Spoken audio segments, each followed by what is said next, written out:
Bien, hoy vamos a empezar en la página 100, vamos a retroceder porque nos saltamos algo y luego vamos a avanzar de nuevo. Así que estamos en la página 100 porque la página 100 no es una carta, en realidad es una historia y la historia se menciona en nuestra siguiente carta.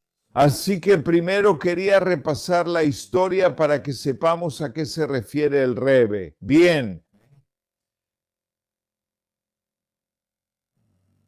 Bien, entonces había un gran maestro jasídico. De nuevo, solo quiero recordarte cuando digo un maestro jasídico. Estoy hablando de un hombre que era líder de un movimiento jasídico, una secta. De la misma manera que el Rebbe es el líder de la secta jasídica de Chabad. Hay muchas sectas diferentes entre los Hasidim y lo que pasó fue que el Baal Shem Tov fundó el movimiento jasídico. Y luego, después de que falleció, tenía muchos estudiantes y diferentes estudiantes se convirtieron en líderes y cada uno de ellos, ya sabes, estableció un grupo de seguidores y desarrollaron lo que llamaríamos una secta. CCTA. Está bien. Y cuando hablo de un maestro jasídico, me refiero a un hombre que, generalmente hablando, en ese tiempo, ya sabes, las cosas cambian con las generaciones. Pero en ese tiempo, los líderes de las sectas jasídicas, los jasídicos en ese tiempo, eran todos estudiantes de Lea Shamta. Eran personas muy avanzadas, elevadas y piadosas. Todos tenían diferentes personalidades como cualquier ser humano y sus enfoques eran un poco variados, ¿verdad? Por supuesto, el enfoque principal era el mismo para todos ellos. Ese era cumplir el propósito de Dios en este mundo, pero con enfoques muy diferentes y variados. Como Chabad tiene un enfoque muy único y distinto a todos en algunos aspectos, Chabad es diferente de todos los demás grupos, lo cual no voy a explicar ahora cuál es esa diferencia. Y así, uno de estos grandes maestros jasídicos fue un hombre llamado Reb Menachem Nahem. Era conocido como Reb Nahem de Chernobyl. Y sé que muchos de nosotros ahora estamos familiarizados con la ciudad de Chernobyl, desafortunadamente por el desastre nuclear que ocurrió allí. Así que es lo mismo. Reb Nahem de Chernobyl, como todos saben, fue muy pobre toda su vida. Así que es interesante que, incluso entre los maestros jasídicos, había algunos que eran desesperadamente pobres y otros que en realidad eran muy ricos. Y él era desesperadamente pobre y una vez fue un cierto hasid. Ahora déjame hablar también de la manera en que los jasídicos, como los llamamos, las sectas jasídicas, tienen un maestro jasídico y el maestro jasídico. Solo uso el lenguaje que usamos en inglés. Ellos tienen su corte, lo que básicamente significa que, ya sabes, tienen una sinagoga donde ellos son el rabino y donde enseñan, etc., donde sus seguidores los encuentran.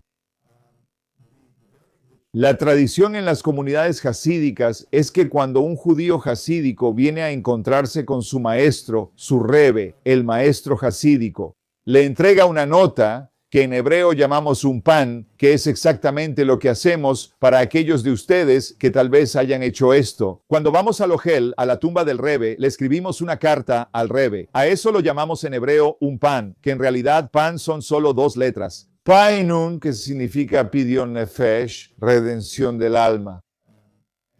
Y simplemente lo que eso significa es que cuando nos encontramos con un Rebbe, el Rebbe es lo que llamamos un alma colectiva, un alma más amplia que tiene relaciones con muchas almas de la generación y puede enviar almas y de hecho puede ayudarnos a ser más conscientes de nosotros mismos. Eso es mucho de lo que sucede entre el Hasid y el Rebbe. Así que cuando nos encontramos con el Rebbe, escribimos un pan o lo que otros judíos hasídicos llamarían un kvitl, que vitl simplemente significa una nota en yiddish.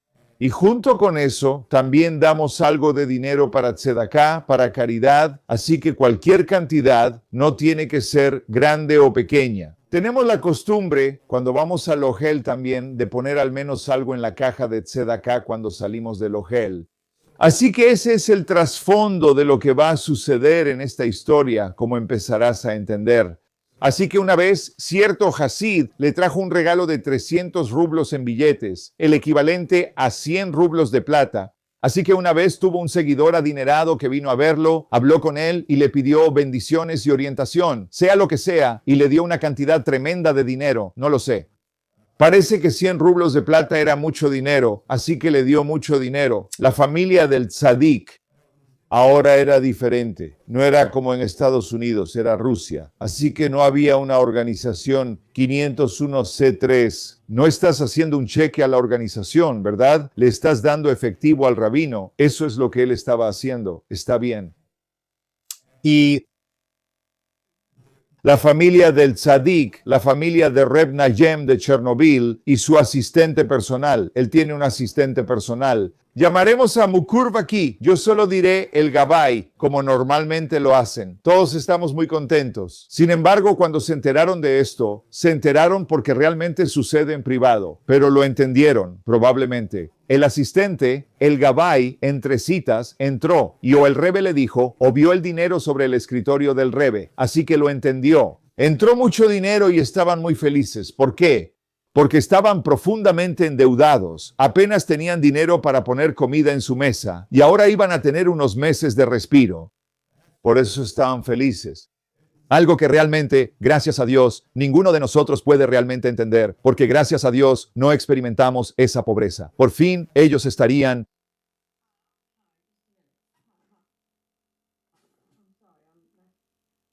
¿de acuerdo?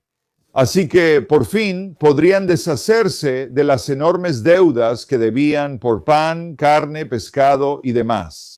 Poco después de eso, Yazid se fue y el tzadik recibió a unas cuantas docenas de visitantes para entrevistas privadas. Más personas seguían llegando porque normalmente eran muchas horas de reuniones, una tras otra.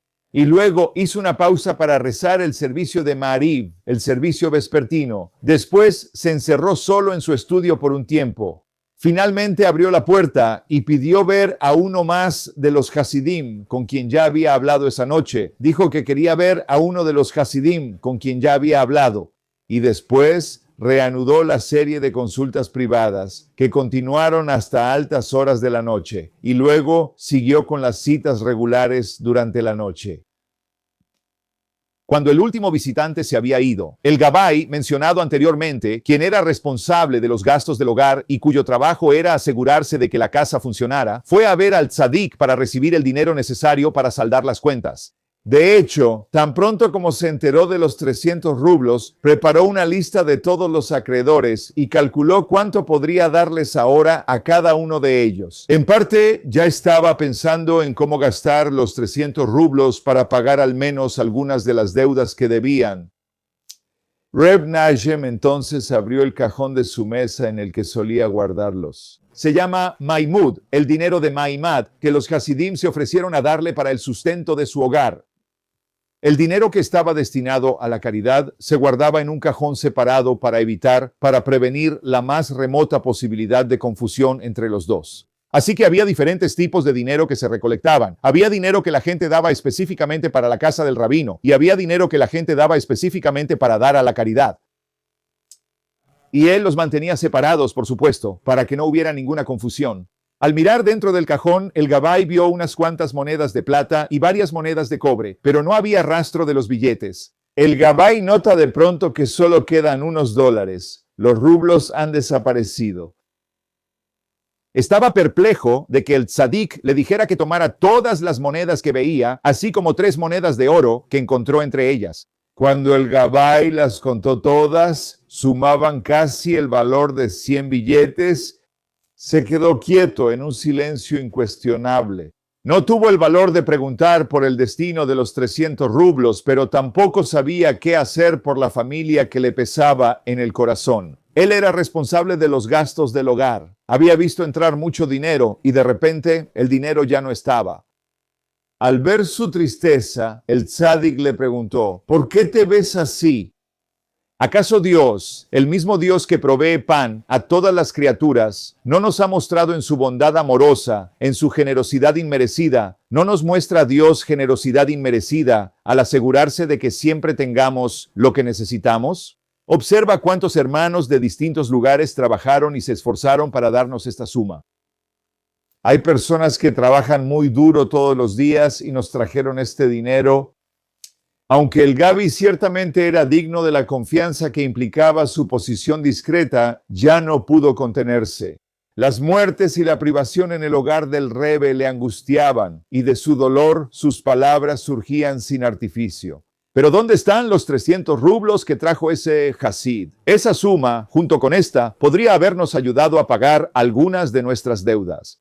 Es cierto, concedió el tzadik, que me dieron los 300 rublos. Mi primera reacción. Ahora vamos a adentrarnos en el pensamiento interno de tzadik. ¿En qué estaba pensando cuando recibió este dinero? Entonces dijo, así fue. Mi primera reacción fue preguntarme por qué merecía una suma tan grande. Me alegré de haber hallado favor ante el Todopoderoso y que decidiera sostener a mi familia y a mí con generosidad y respeto.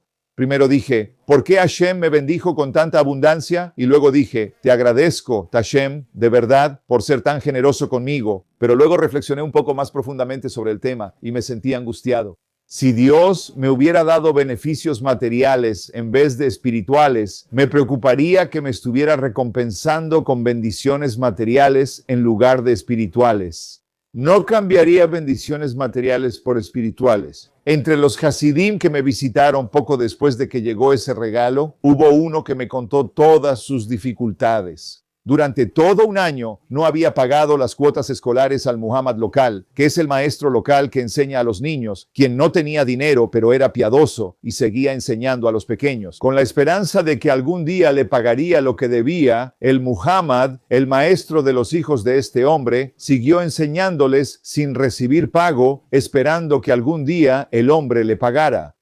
El terrateniente de las propiedades. El París de la propiedad también había amenazado con desalojarlo por 8 meses de atraso en el pago del alquiler de sus piedras de molino y su posada.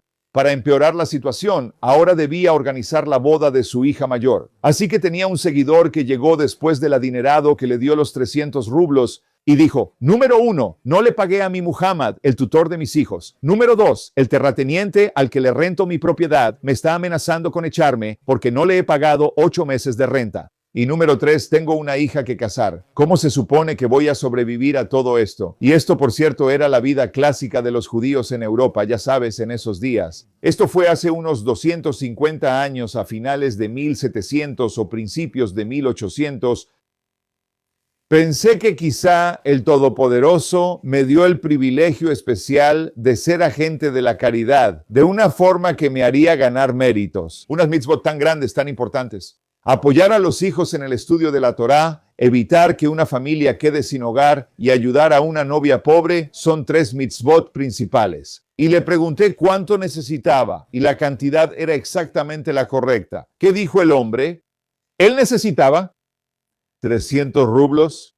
Vi que Dios me dio los 300 rublos para ayudar a este hombre, no para mí.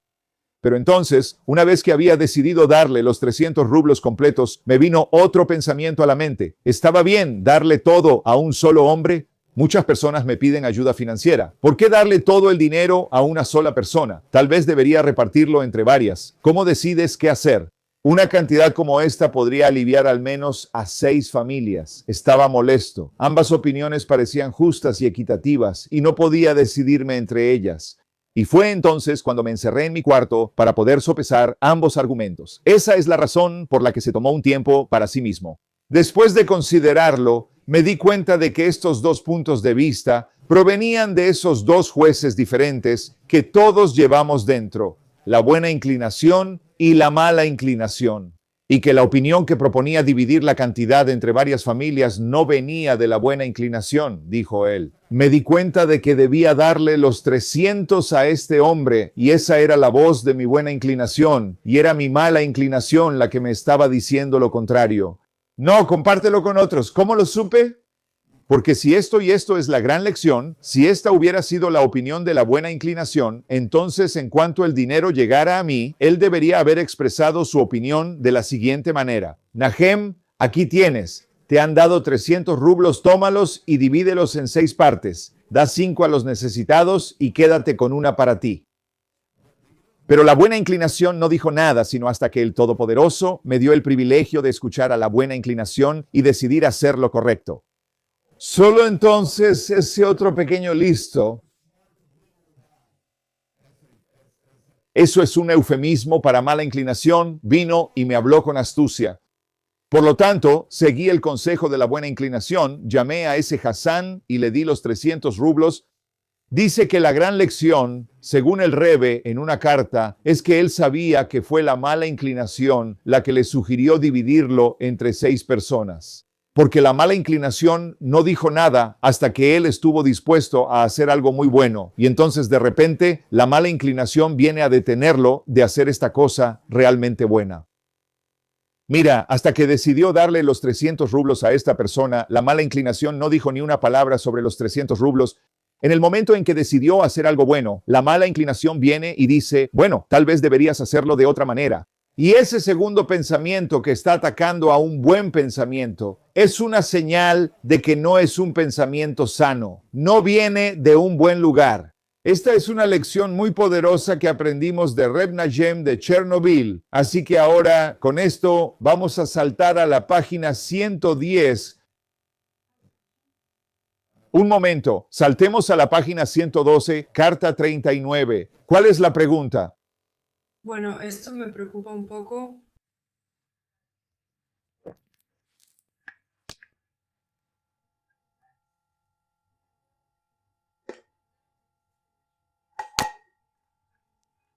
Él tenía deudas. Pudieron ser adversarios en tu situación por los términos y el dinero entregado.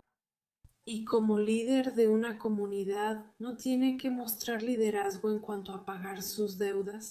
Entonces, ¿cómo supo que los acreedores no lo eran? ¿Quién ha muerto en la situación de este hombre? Esa es una obligación muy buena. Sí, esa es una muy buena pregunta, buena pregunta. Así que decimos, voy a decir esto primero, voy a decir esto. Hay un dicho en Yiddish, si me permiten decir algo, que significa que sobre la historia no hacemos preguntas. Déjenme explicar lo que eso significa. No significa que no hacemos preguntas, significa que cuando escuchamos una historia no tenemos toda la información, ¿verdad? Podemos hacer muchas preguntas, pero no lo sabemos. Supongamos que siendo Rab Najum de Chernobyl, haré algunas suposiciones. Él sabía que ninguno estaba en una situación tan grave. Lo más probable es que, si lo estuvieran, estarían formados en la fila, viniendo y diciéndole o hablándole directamente sobre eso. Supongo que le prestaron dinero, así que no era como si él les debiera dinero. Y supongo que el acuerdo era que le daban crédito y que estaban contentos de hacerlo por quién era él. Y ahora su determinación debe ser, ¿qué tan rápido debo pagarles para poder sentirme seguro? Pero él no pensaba de esa manera. Por cierto, podría decirte eso, o ¿cuál es mi responsabilidad? ¿Por qué Dios me da este dinero? ¿Cuál es mi deber con su dinero? Como líder, soy responsable de las personas.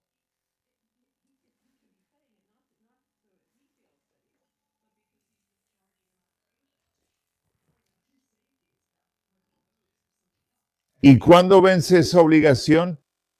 No sabemos nada, solo asumimos. Por eso sería seguro pensar que estaban vencidas. Eso es lo que estoy diciendo.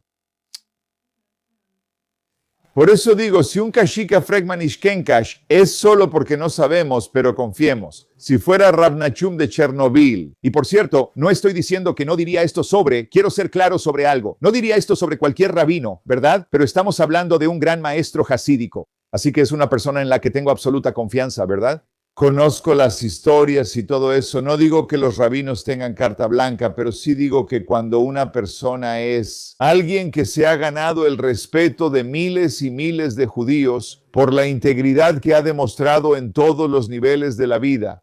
Así que simplemente vamos a asumir, y por supuesto no lo sabemos, así que tampoco tenemos otra opción, que esos no eran problemas.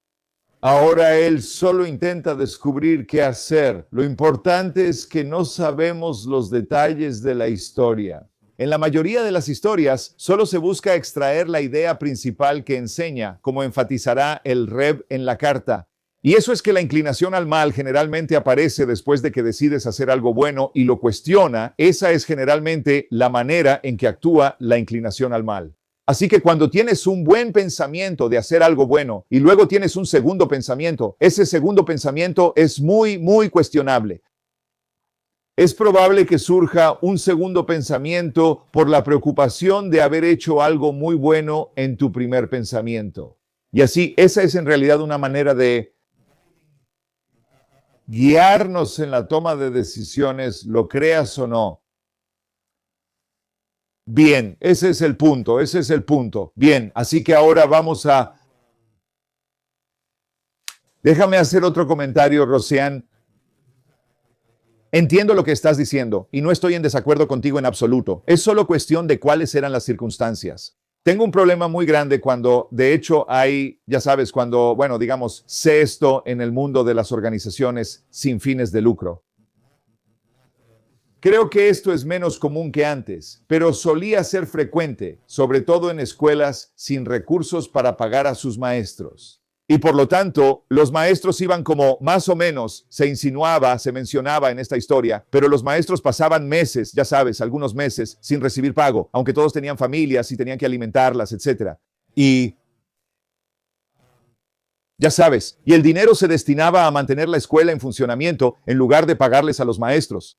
Y estas cosas son muy cuestionables y podrían ser muy problemáticas. Y ya sabes, estoy de acuerdo contigo en parte. Solo confío en eso. En este caso, ese no era el problema. No había inconvenientes con quienes le debía dinero.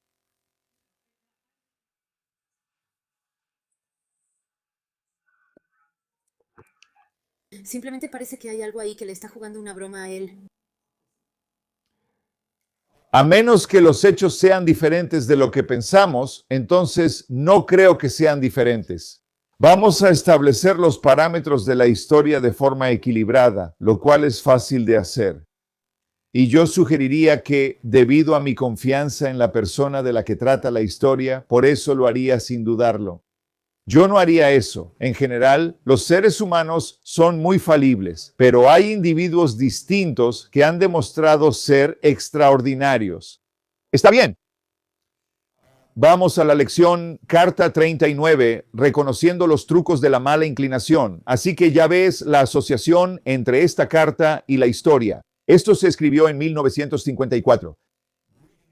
Saludos y bendiciones en respuesta a tu carta, en la que describes las dificultades que estás encontrando en la yeshiva de Taimish Mimim. No hicimos esto la semana pasada, ¿cierto?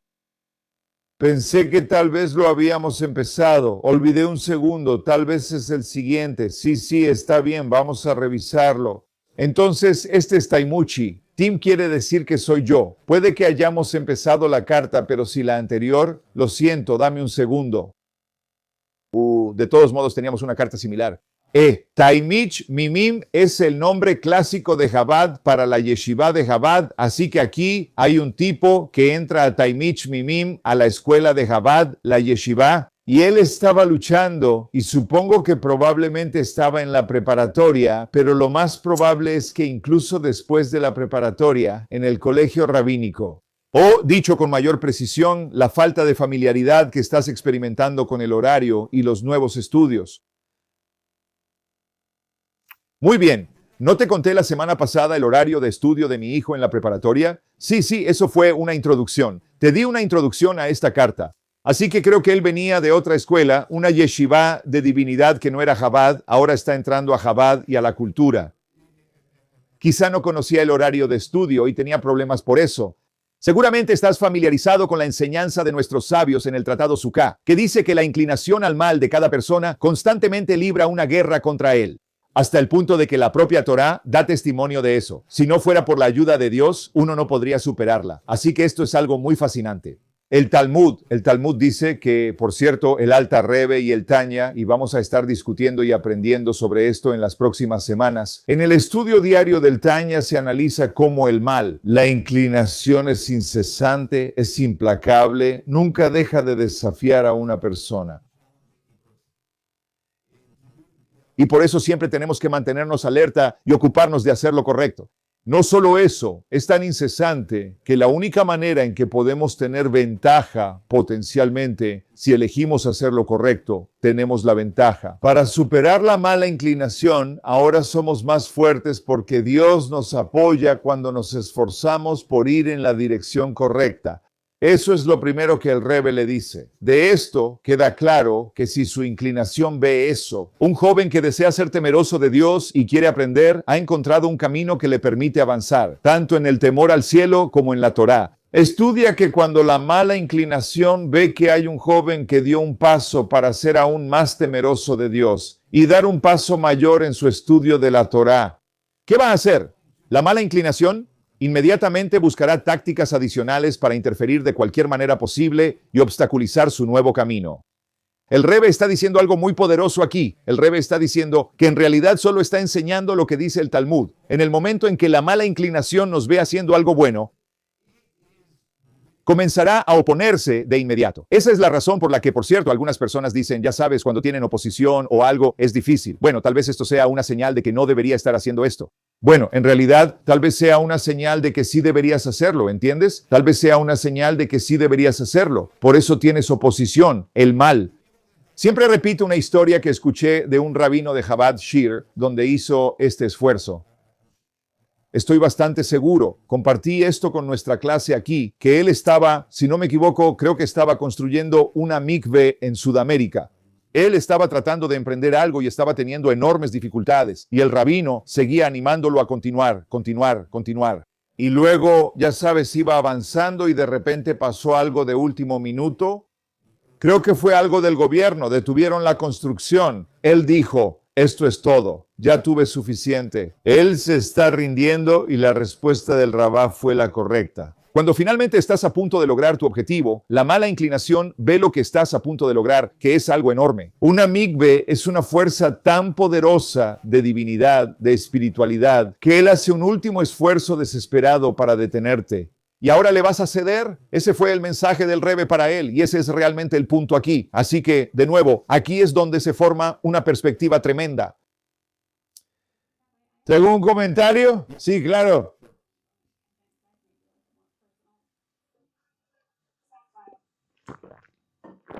A menudo suelo dudar de mí misma. Ya sabes, tengo una reacción, tomo una decisión. Siempre estoy trabajando en no dudar tanto. Ese es un tipo de desafío. Tal vez eso sea lo correcto, pero pasa. Oh, Dios mío. ¿Hay alguna relación entre este sentimiento de dudar de nosotras mismas, como tomé la decisión correcta? ¿A quién más afecta esto? ¿Estoy haciendo lo correcto? ¿O eso tal vez se mete en la inclinación al mal? Esa es una excelente pregunta. Por cierto, suelo dudar después. Creo en cuestionar y analizar todo a fondo 2 veces.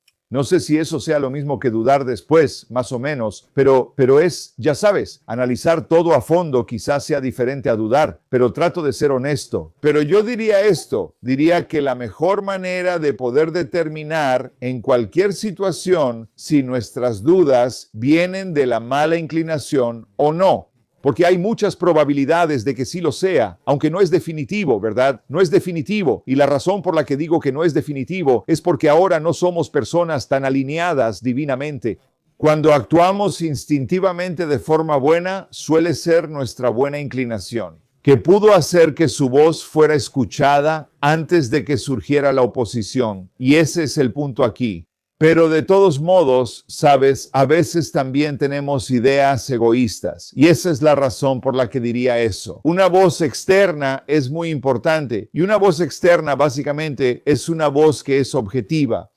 Una voz que es objetiva es alguien que no tiene ningún vínculo con las decisiones que estamos tomando. Y por lo tanto, no tiene ninguna agenda. Y eso puede ser un buen amigo, y digo un buen amigo porque significa un amigo con quien mi relación es tan cercana que puede decirme cualquier cosa y yo la escucharé. Y ellos se sienten seguros de decirlo, así que no tienen que seguir la corriente. O un mentor, que significa alguien que no necesariamente es mi amigo, como de cuates, amigo como iguales, sino alguien a quien admiro y con quien consulto de vez en cuando, que me conoce en un sentido general. Así que cuando les llevo un problema, ellos conocen las dinámicas generales involucradas y pueden darme su punto de vista objetivo. Así que si alguna vez estás en ese dilema o si dudas de ti mismo y tal vez no es lo correcto, pero no estás seguro si es la mala inclinación, yo diría que busques consejo de alguien externo. Y también creo que con el tiempo, al hacer eso, desarrollamos más claridad interna. Sí.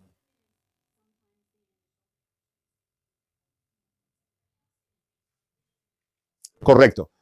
Luego, después de los hechos, pensando, ¿realmente es lo correcto para mí? ¿Cómo me siento al respecto? Pero ahora me pregunto, ¿estoy siendo egoísta? Porque mi reacción inicial no fue egoísta. Sí, también diré que nuestro nivel de autoconciencia es muy importante. Así que si tengo un pensamiento y puedo saber que ese pensamiento de hacerlo o no hacerlo es por los demás, ese es un nivel tremendo de autoconciencia. Entonces podemos tener claridad por nuestra cuenta. Cada persona tiene un nivel diferente y según eso definirá cuánto puede autoevaluarse.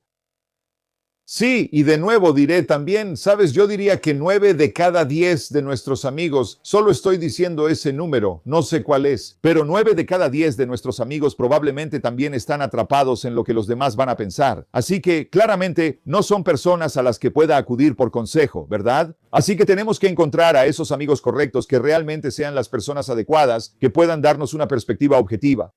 Bien, entonces el rabino continúa diciendo que la mala inclinación ve a un joven y entonces inmediatamente ideará tácticas para interferir con el bien que él quiere hacer. Y aunque la mala inclinación se llama un rey viejo y necio, así es como se le llama, es una frase hebrea a la que nos referimos. La mala inclinación, Melesakinuxil, es como lo decimos. Se llama así porque persuade a uno a hacer cosas que son contrarias a la verdadera sabiduría. ¿Por qué se le llama viejo y necio? Porque ¿a qué nos persuade? ¿Nos convence de hacer cosas que no nos benefician? Para quienes están en el shul, los compradores, ya hablé de esto, ¿verdad? Tomará una decisión que nos dará un beneficio a corto plazo, aunque a largo plazo no será bueno para nosotros. Sin embargo, en sus métodos de engaño y seducción es extremadamente astuto, pero aunque por un lado es viejo y necio, es muy astuto, muy creativo en la manera de hacernos hacer cosas y por eso tenemos que ser muy cuidadosos porque nos va a convencer. No deberías hacer eso y nos da una justificación moral para no hacer lo que deberíamos estar haciendo. Ese es el verdadero talento de la mala inclinación, como enseñaron nuestros sabios. La serpiente, la víbora, ¿verdad? Era astuta y por eso se le llama un artesano hábil. La serpiente, por cierto, era la representación física de la mala inclinación.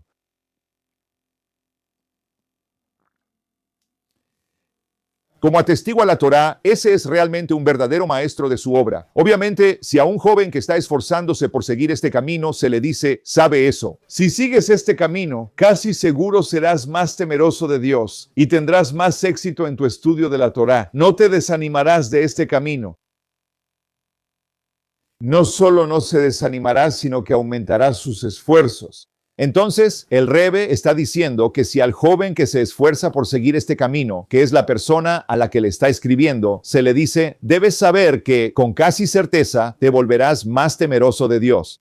Entonces, ¿qué va a hacer el joven? Va a luchar contra la inclinación al mal. Por lo tanto, el único recurso de la inclinación al mal es disfrazarse. Perdón, lo que el Rebbe está diciendo es así. Si la inclinación al mal va a acercarse al hombre, al joven, y salvar al joven. La inclinación al mal va a acercarse al joven y decirle, oye, escucha, deja de hacer esto. Si haces esto, te volverás más temeroso de Dios. El joven quiere esto, entonces vendrá y seguirá este camino. Así que la inclinación al mal nunca se acerca a un hombre y le dice, deja de hacer esto, es demasiado bueno. Viene y le dice, no, sería mejor si dejaras de hacer esto. Y eso es lo que hace la inclinación al mal. Así, la única forma de ocultar la inclinación al mal es aparentar ser justo. Como erudito de la Torá, la inclinación al mal se disfraza de alguien muy religioso y se acerca con argumentos opuestos, sugiriendo eso. Si continúa por este nuevo camino, no logrará su objetivo de convertirse en la persona temerosa de Dios que aspira a ser. ¿Cuál es la inclinación al mal que dice, cambiaste de yeshiva, esta no funciona para ti, su estilo es distinto y tienen otras formas de hacer las cosas? ¿Deberías volver a la otra yeshiva? vas a arruinar todo tu crecimiento espiritual. Así que está usando un argumento espiritual para detenerlo. Eso es exactamente lo que hace la mala inclinación, ¿verdad? De la misma manera la mala inclinación, como él va a decir. Ahora viene Rab Nahum de Chernobyl y dice, no le des todo el dinero a una sola persona. Puedes dárselo a 6 personas, ayudar a 6 personas en lugar de ayudar solo a una. Y solo por el hecho de que la mala inclinación dijo eso, después de que la buena inclinación dijo, dáselo todo a una persona, fue que Rab Nahum de Chernobyl pudo tener claro que era la voz de la mala inclinación.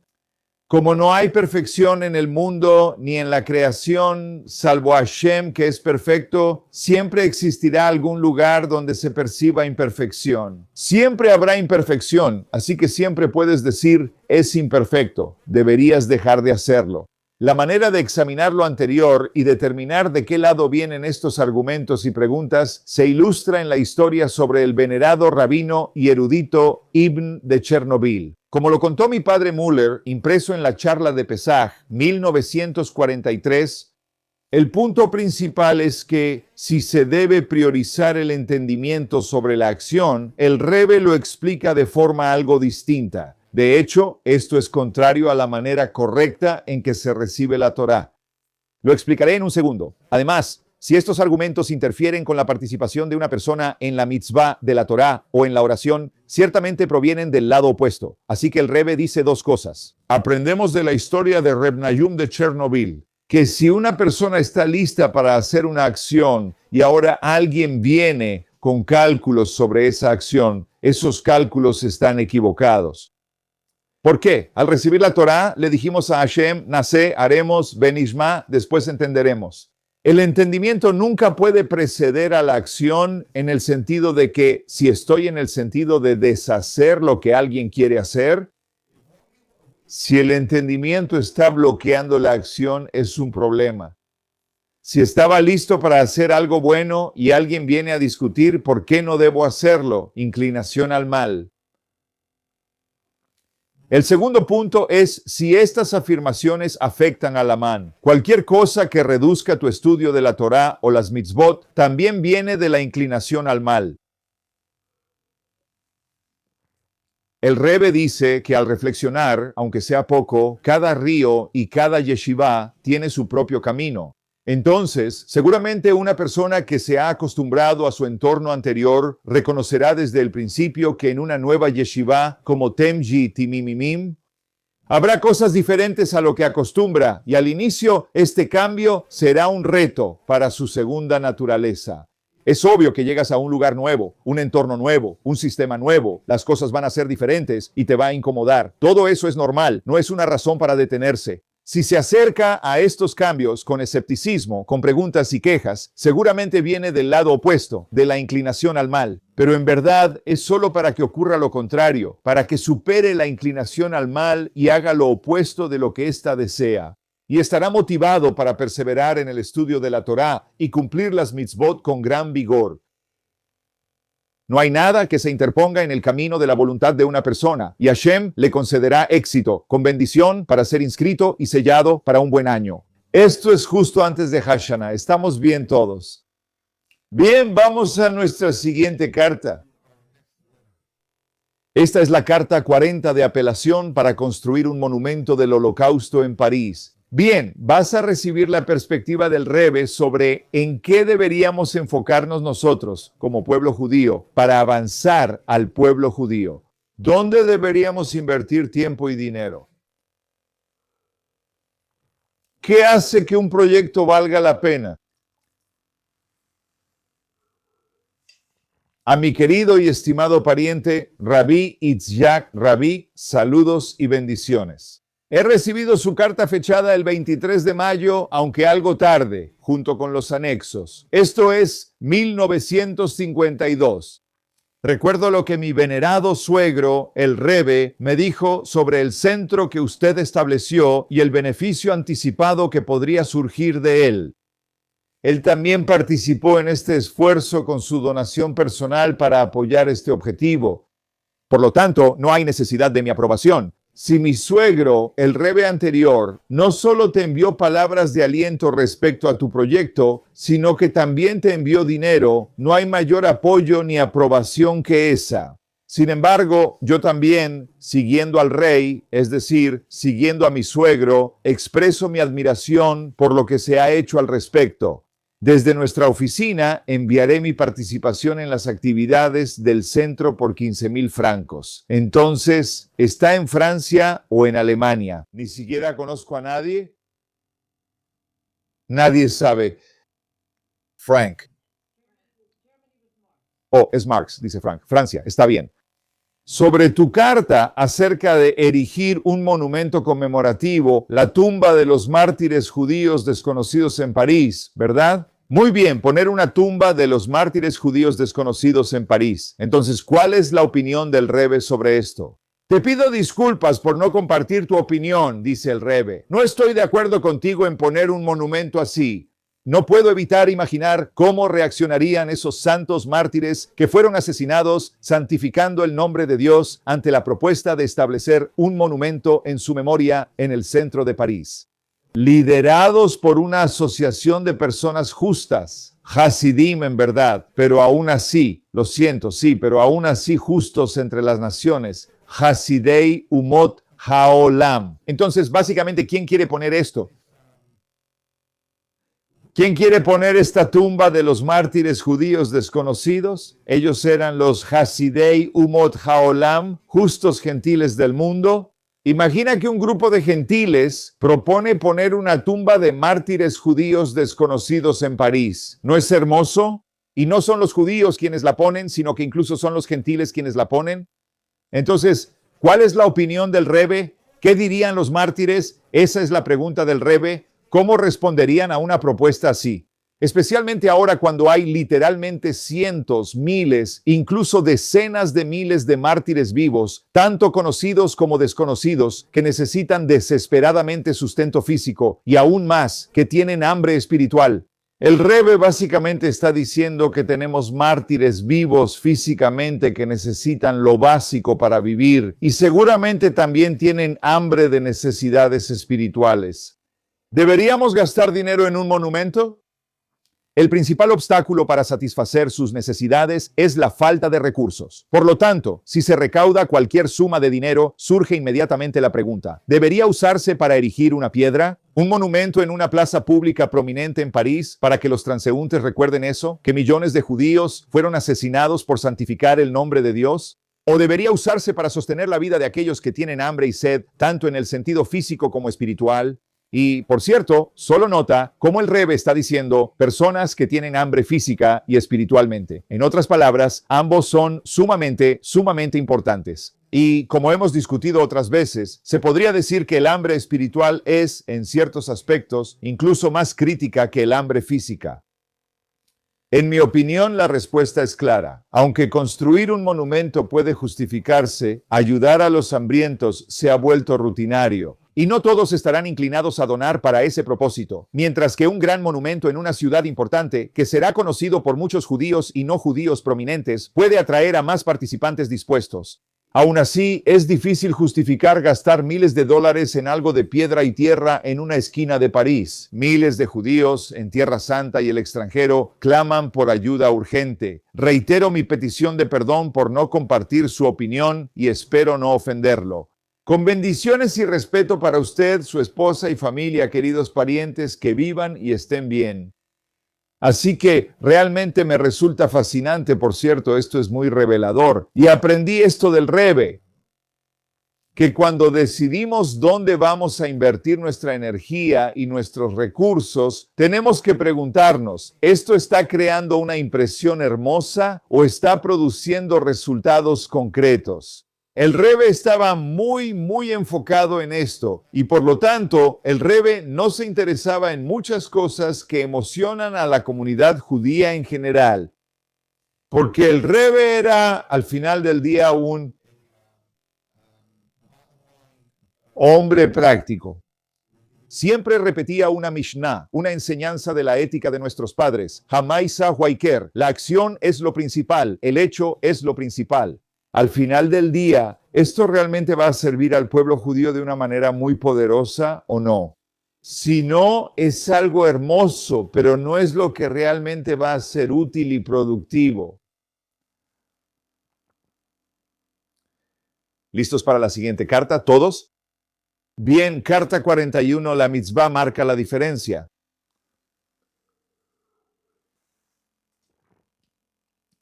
Holanda, 1967.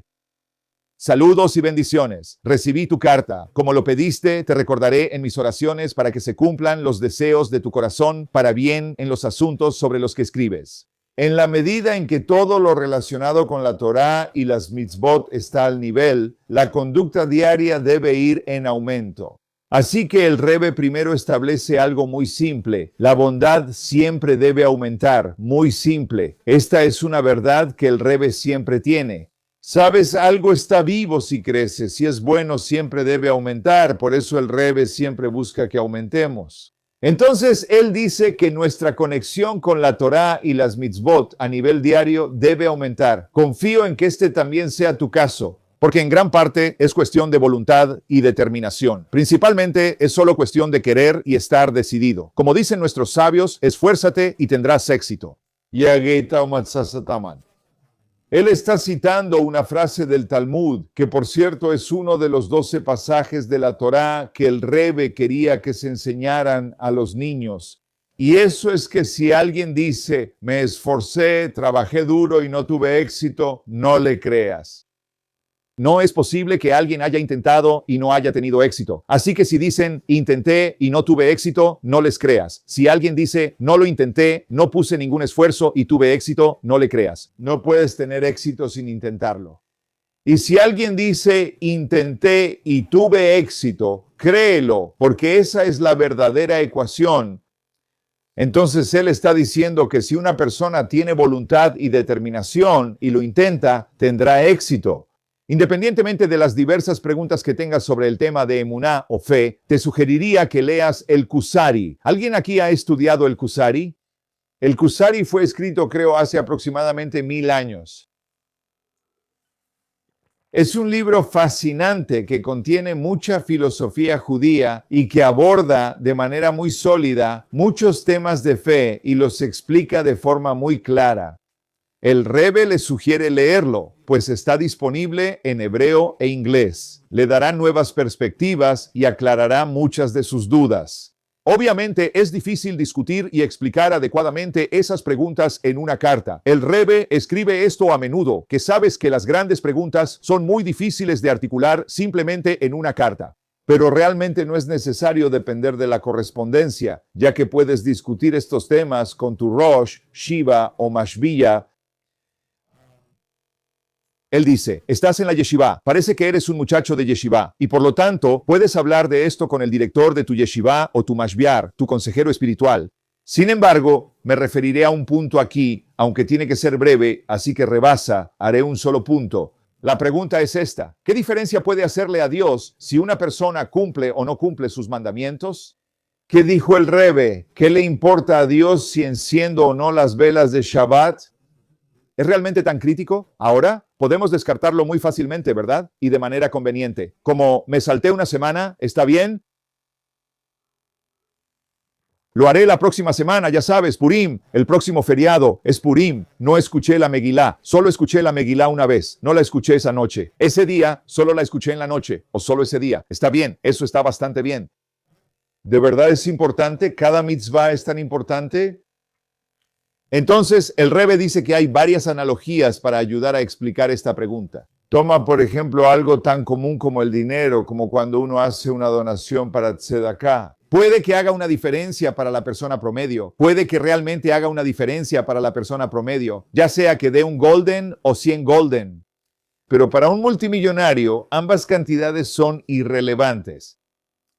Entonces, en otras palabras, para una persona, si hace una donación de $1 en vez de $100, hay una diferencia. $100 es más significativo. Para un multimillonario, $100 o $1 son insignificantes comparados con su fortuna.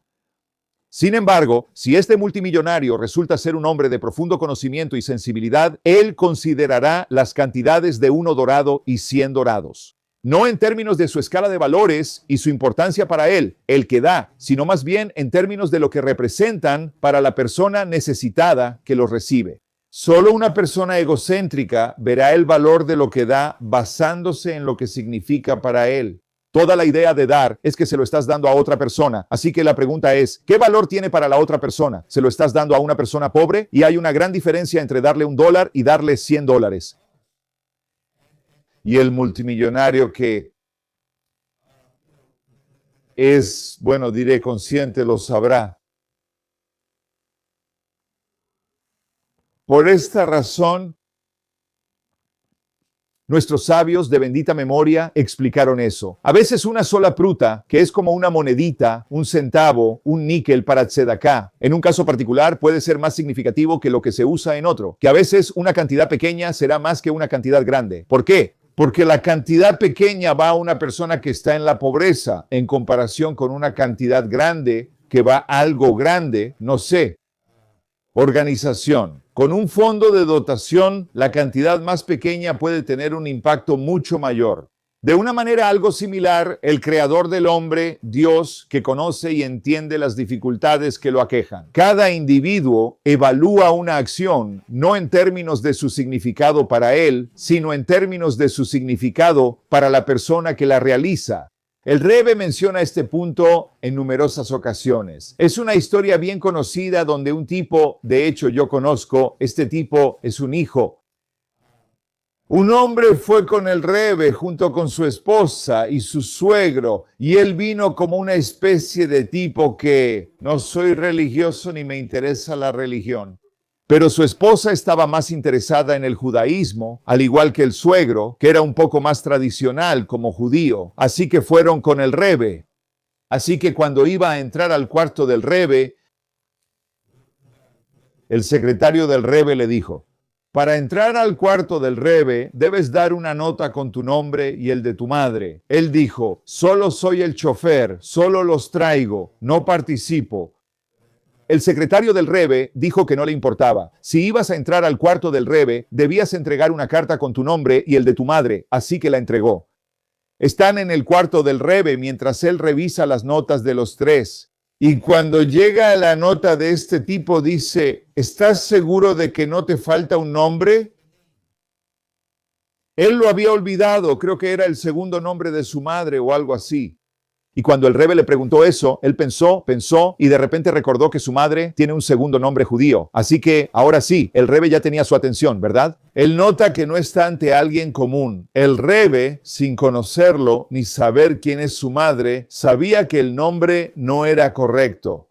Lo pondré así. Si tu mente necesita ayuda para entender, lo diré de esta forma. Cuando un alma se presentaba ante el Rebbe y el Rebbe veía una discrepancia, el Rebbe sentía el alma y simplemente entendía que este nombre no es un reflejo de esa alma. No sé cómo el Rebbe, ya sabes, cómo el Rebbe sabe esas cosas. Eso está muy fuera de mi alcance, pero de alguna manera el Rebbe lo sabía, ¿verdad? Entonces, cuando terminó de hablar con la esposa y el suegro, el Rebbe se volvió hacia él y le dijo: ¿tienes alguna pregunta para mí? No tenía ninguna, así que intenta pensar en una pregunta. Y realmente, él era un tipo que no estaba interesado en el judaísmo, ya sabes, tenía sus problemas con el judaísmo, así que se le ocurrió. Dijo: ¿a Dios realmente le importa si lo hago? No recuerdo si hablaba de comer kosher o si era sobre mí. Cierta mitzvah, ya sabes, ¿realmente le importa a Dios? ¿Por qué necesita Dios que yo haga todas estas cosas por él? Entonces el Rebbe le dijo muy sencillo: ¿tú crees que Dios te pidió que hicieras las mitzvot para él? Dios te dio las mitzvot para ti. ¿Qué harán por ti? Esto transformó la experiencia y comprensión de este hombre sobre el judaísmo. Lo despertó. Y el Rebbe está escribiendo exactamente lo mismo en la carta aquí mismo. Así que el Rebbe está diciendo: si un individuo, ¿dónde estamos? Entonces el Creador, que sabe y entiende las dificultades que enfrenta cada individuo. Dios sabe porque Él diseñó todos los desafíos que tenemos. Él evalúa una acción según su significado para quien la realiza, no para Él. En la medida en que Dios, en su infinita bondad, desea que sus creaciones tengan alguna conexión con Él, nos ha dado un conjunto de mitzvot para ayudar a lograr esto. Dios entiende eso. Lo mejor para que un ser humano prospere en este mundo es tener una relación con la fuente de todo el ser infinito. Sin embargo, como voy a mencionar en la clase de esta noche, estamos en nuestro nuevo curso. Eso realmente... La brecha entre lo infinito y lo finito es infinita. No hay manera de que un ser humano pueda idear un método para relacionarse con algo infinito. Porque simplemente no tenemos la capacidad, no somos seres infinitos, solo somos seres finitos. Así que Dios, en su infinita bondad, nos dio herramientas, conectores y dijo, si tú, cuando haces esto, te estás conectando conmigo. A eso les llamamos en inglés mitzvot, que es la razón por la que quizá hayas escuchado en otras clases que la palabra mitzvah en realidad significa conectar y en. Ese es el mayor regalo para un ser humano. Ahora podemos conectarnos con el infinito. Siguiendo la analogía anterior, él juzga la importancia de cumplir cada mitzvah según el esfuerzo y dedicación que cada persona invierte. Y entonces Dios lo juzga basado en nuestra realidad, no en la realidad de Dios. Cuando Él ve que nosotros como seres humanos hacemos un esfuerzo basado en nuestra realidad y nuestros límites, entonces Dios lo juzga según nuestros esfuerzos. Para usar otra analogía, si una persona lograra algo que provocara un cambio o una revolución en el mundo, darías por hecho que eso sería algo que Dios notaría. Ese hombre revolucionó el mundo. Tú, en cambio, solo dudas de que ponerse tefilín le importe a Dios.